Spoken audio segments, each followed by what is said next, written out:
Hey friends, I'd like to show you something today. I know yesterday I showed you my favorite coffee mug. Now I want to show you this box. This box is my communion kit that I use to serve Holy Communion to people in a private setting. And if you open it up, you see the different pieces of the communion kit. You get the place where you keep the wafers. You get the plate to put the wafer on.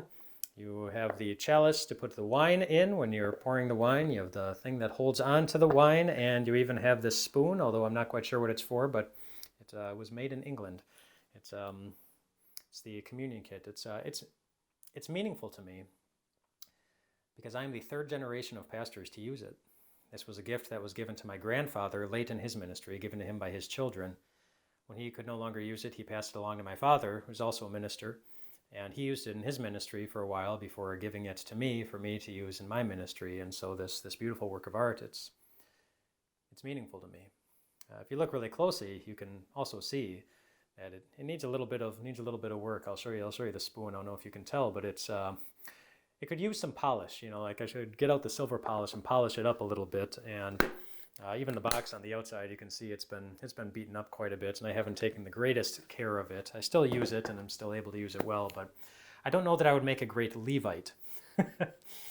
In chapter 3 of the book of Numbers, we get a little more detail about the job of the Levites. And it breaks it down by clan. There were the Gershonites and the Kohathites and the Merarites, all different types of Levites.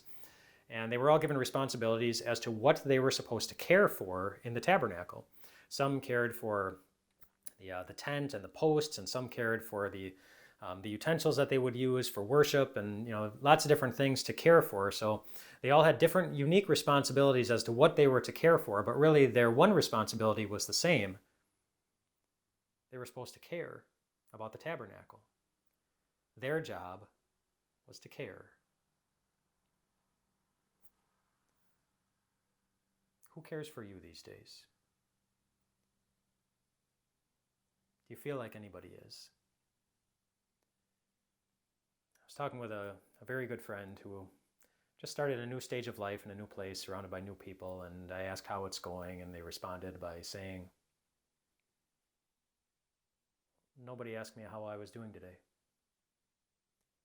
Nobody talked to me today." And that kind of gives them the impression that, well, they didn't care. And I don't know where you are in your life, of how you feel about other people and the attention they're giving you and the care that they're giving you, but I do know that it's not all that unusual to turn on the news or to see social media or even to live within your own home and come away with the feeling that there's really nobody who's caring all that much about you. And if that's the case, then I want to remind you of somebody who considers you to be a work of art even more beautiful than my grandfather's communion kit. You are God's work of art, it says in the book of Ephesians. For you are God's workmanship, his work of art, fearfully and wonderfully made, it says in the book of Psalms, put together piece by piece with loving care and attention. You are made uniquely compared to any other person who has ever lived on this planet, so that God could love you uniquely compared to any other person who's ever been on this planet. And look at the birds of the air, and look at the grass of the field, Jesus said. Look how God cares for them. And if God cares for them so perfectly, will he not also care for you, the crown of his creation? If nobody else cares, know that your Father in heaven does. And if you ever have moments when the one who's not caring about you is you, then I want you to think about the moment when God had to make a choice as to whose life he was going to care for. The life of his perfect Son, Jesus, hanging on a cross as he's crying out for help. Or your life. And he made his choice.